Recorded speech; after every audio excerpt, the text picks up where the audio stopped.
Bismillahirrahmanirrahim. Assalamualaikum warahmatullahi wabarakatuh. Alhamdulillah, bertemu kembali di pembelajaran PKN di kelas 9 bab yang ketiga di semester yang pertama dengan pokok bahasan kita pada pertemuan kali ini adalah prinsip kedaulatan negara Republik Indonesia. Dan sebelumnya mari kita mulai pembelajaran kita dengan membaca basmalah. Bismillahirrahmanirrahim. Pada pembelajaran kali ini, dengan tujuan pembelajaran yang kita harapkan adalah yang pertama, peserta didik dapat menjelaskan hakikat kedaulatan dengan benar. Yang kedua, peserta didik dapat mengidentifikasi prinsip-prinsip kedaulatan negara Republik Indonesia dengan benar. Dan yang ketiga, peserta didik dapat mendeskripsikan dinamika perwujudan dan kedaulatan negara Republik Indonesia dengan benar.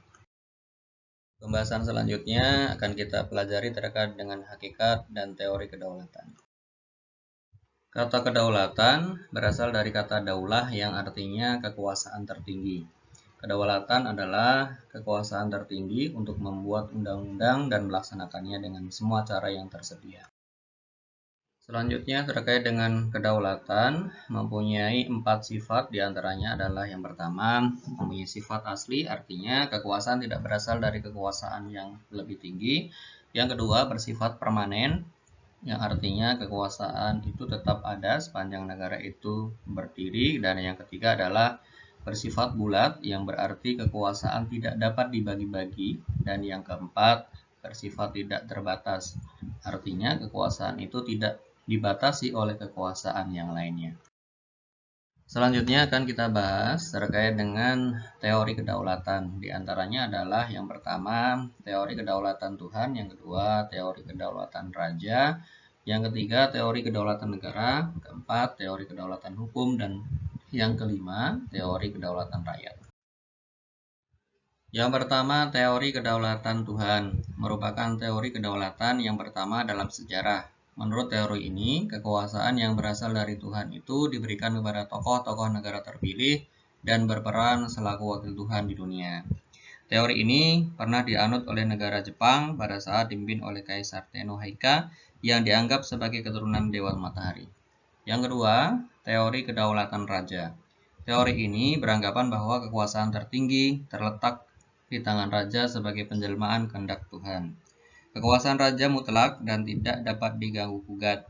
Teori ini pernah diterapkan di negara Perancis pada saat dipimpin oleh Louis yang ke-14.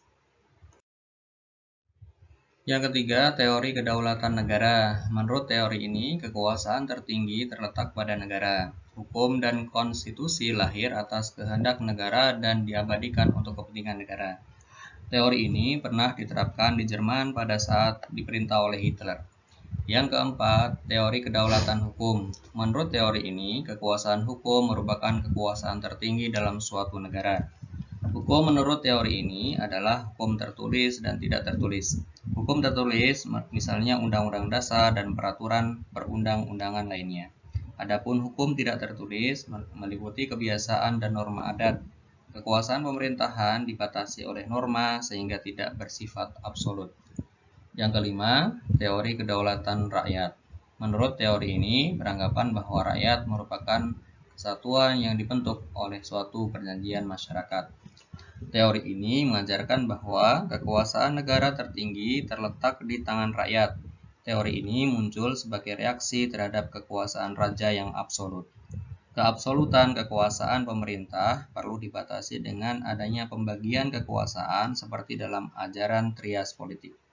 Ajaran itu mengajarkan agar kekuasaan pemerintahan negara dipisah menjadi 3 lembaga, yaitu legislatif, eksekutif, dan yudikatif. Selanjutnya kita bahas terkait dengan prinsip kedaulatan negara Republik Indonesia. Bentuk kedaulatan Indonesia. Landasan hukum negara Indonesia menganut kedaulatan rakyat yang tercantum pada yang pertama, pembukaan Undang-Undang Dasar Negara Republik Indonesia tahun 1945 alinea keempat yang berbunyi, maka disusunlah kemerdekaan bangsa Indonesia itu dalam suatu Undang-Undang Dasar Negara Republik Indonesia yang terbentuk dalam suatu susunan negara Republik Indonesia yang berkedaulatan rakyat. Yang kedua, terdapat pada pasal 1 ayat 2 Undang-Undang Dasar Negara Republik Indonesia tahun 1945 yang menegaskan kedaulatan di tangan rakyat dan dilaksanakan menurut Undang-Undang Dasar. Selanjutnya terkait dengan prinsip-prinsip kedaulatan negara Republik Indonesia. Yang pertama, negara Indonesia adalah negara kesatuan yang berbentuk republik. Yang kedua, kedaulatan di tangan rakyat dan dilaksanakan menurut Undang-Undang Dasar. Yang ketiga, negara Indonesia adalah negara hukum. Yang keempat, Presiden tidak dapat membubarkan Dewan Perwakilan Rakyat. Yang kelima, menteri-menteri diangkat dan diberhentikan oleh Presiden. Dan yang keenam, MPR hanya dapat memberhentikan Presiden dan Wakil Presiden dalam masa jabatannya menurut Undang-Undang. Prinsip negara kedaulatan rakyat memiliki hubungan erat dengan makna demokrasi. Demokrasi itu sendiri berasal dari kata demos yang berarti rakyat dan kratein yang berarti pemerintahan. Abraham Lincoln mengartikan demokrasi sebagai pemerintahan dari rakyat, oleh rakyat dan untuk rakyat.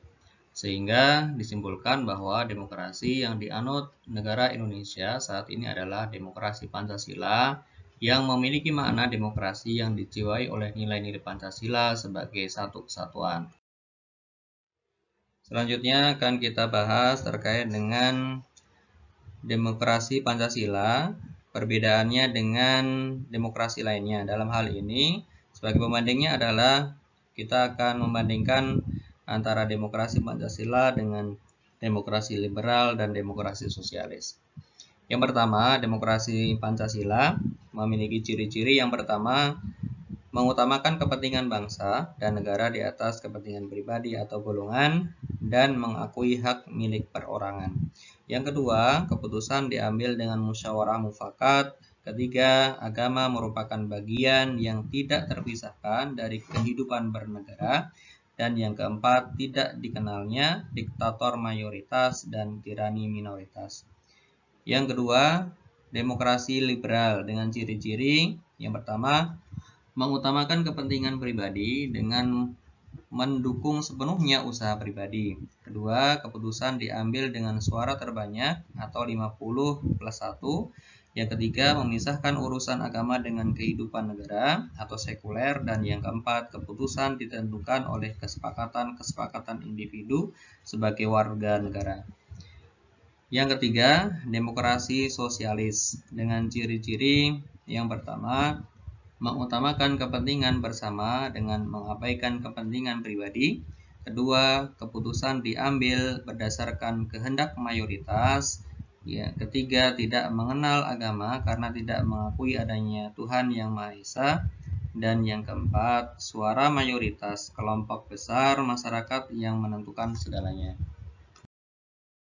Dalam sejarah demokrasi yang pernah ada di dalam pemerintahan Indonesia, pernah diterapkan beberapa bentuk demokrasi, diantaranya adalah demokrasi parlementer yang diterapkan pada tahun 1945 sampai 1959. Yang kedua dilanjutkan dengan demokrasi terpimpin pada tahun 1959 sampai 1966.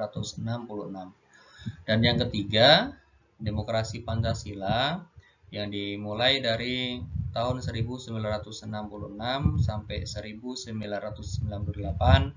Dan yang keempat, demokrasi Pancasila masa reformasi yang dimulai dari tahun 1998 hingga sekarang. Demikian pembahasan kita terkait dengan materi prinsip kedaulatan negara Republik Indonesia. Semoga dengan materi ini kita lebih paham dan juga kemudian menumbuhkan sifat nasionalisme dalam kehidupan kita yang dapat kita terapkan dalam keseharian kita. Demikian kita akhiri dengan membaca hamdalah. Alhamdulillahirabbil alamin.